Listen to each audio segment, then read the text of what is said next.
Hey everyone, and welcome. If you've got a big standardized test coming up, you know just how crucial vocabulary is. Today we're going to master 25 really important words, and we're going to do it the smart way by grouping them together so they really stick in your mind. All right, let's jump right in. Our first group of words is all about the big stuff: rules, ideas, and arguments. These are the words you use when you're talking about how we think and debate. First up, we have the word polemic. Now, a polemic isn't your average friendly disagreement. Oh no, it's a powerful, often very public and aggressive attack on a belief or an opinion.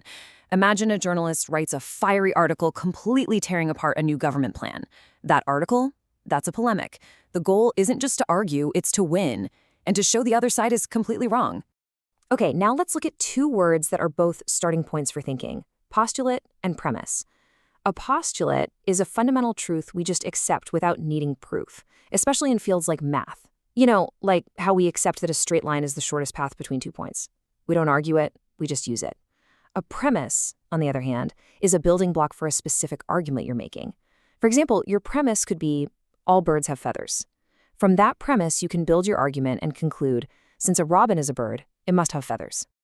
Next is precept. The easiest way to think about a precept is as a guiding rule for your life. It's a principle you live by. You know that famous saying, treat others as you want to be treated? That is a perfect example of a precept. It's a personal rule that shapes your behavior.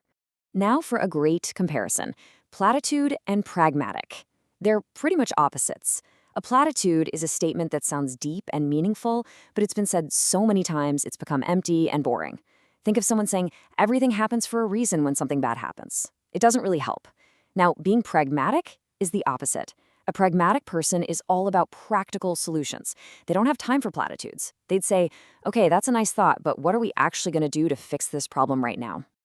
Okay, great job on that first set. Let's move on to our next group. These words are all about putting things in order, figuring out what's most important and what comes first. So, let's talk about the word pivotal. A pivotal moment is a massive turning point. It's so important that everything that comes after it is different because of it. For example, the invention of the smartphone was a pivotal moment in technology. It completely changed how we live, work, and connect with each other. It's a game changer. Here are two words that both deal with things that come before: precedent and precursor. A precedent is a past event that's used as a guide for what to do now. In a courtroom, a judge's decision can set a legal precedent for all future cases like it. A precursor, though, is more like a sign or a warning of what's to come. Think of dark, heavy clouds as a precursor to a thunderstorm. One is a guide, the other is a signal. When you hear the word preeminent, I want you to think the best of the best, the number one, the undisputed champion. It describes someone or something that is absolutely superior to everyone else in a particular field. You could say that someone like Serena Williams is a preeminent figure in the world of tennis. She's at the very top.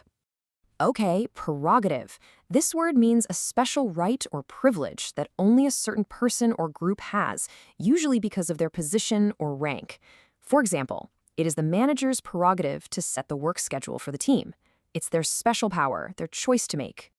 All right, our third group is all about action. These are some really powerful verbs that talk about either making something happen or stopping it right in its tracks. First up is placate. To placate someone means to calm them down when they're angry or upset, usually by giving them something. Imagine a child having a tantrum in a store. What might a parent do? They might give the child a toy to placate them. You're soothing their anger to restore peace.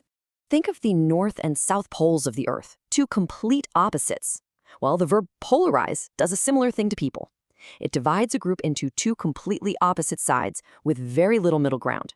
A really controversial political issue can easily polarize a country, splitting people into for and against camps. Okay, pay close attention here because this is a classic trap on standardized tests. Precipitate and precipitous sound alike but are totally different.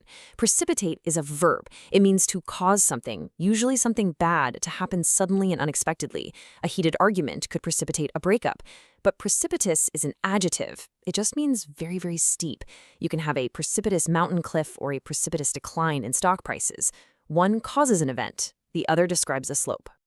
Here are two more verbs about stopping things: preclude and preempt. To preclude something is to make it completely impossible. For instance, being sick might preclude you from going to the party. It's just not possible. To preempt, however, is more strategic.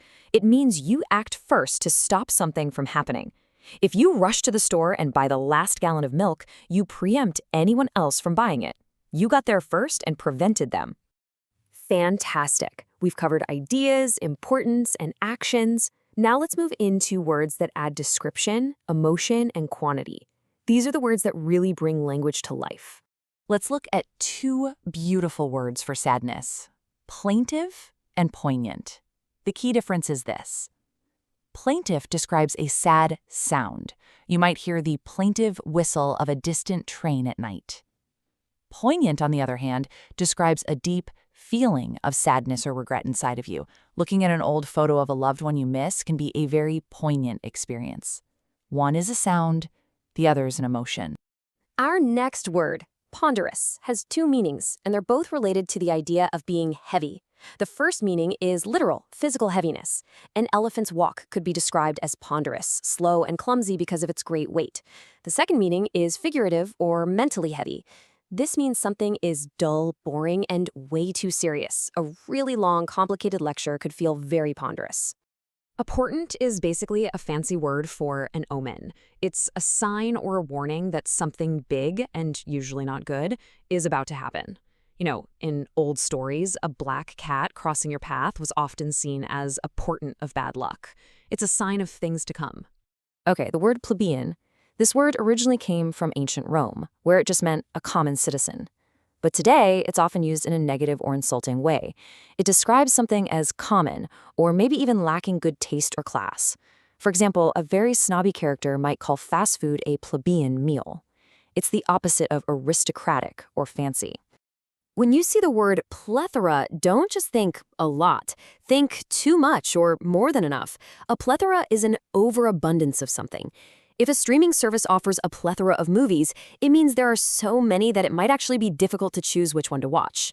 A predilection is a natural preference you have for something. It's that thing you just naturally lean towards without even thinking about it. For example, you might have a predilection for comedy movies over dramas, or a predilection for spicy food. It's your built-in bias or special liking. And that brings us to our final section. We're going to focus on one single word now. This one can be really tricky because it has two very different, almost opposite meanings. If you can master this one, you're in great shape. Our final word is the verb prepossess. And here's why it's tricky. First, it can mean to influence someone's opinion beforehand in a negative way, basically to prejudice them. For example, you could say, the bad reviews of the movie prepossessed me, so I didn't want to see it. But, and this is the key, it can also mean to make a positive first impression. For this meaning, we often use it as an adjective, prepossessing. For instance, her confident and friendly personality gave her a prepossessing advantage in the interview. So depending on the context, being prepossessed can be either a bad thing or a very good thing. You just have to look at the clues in the sentence.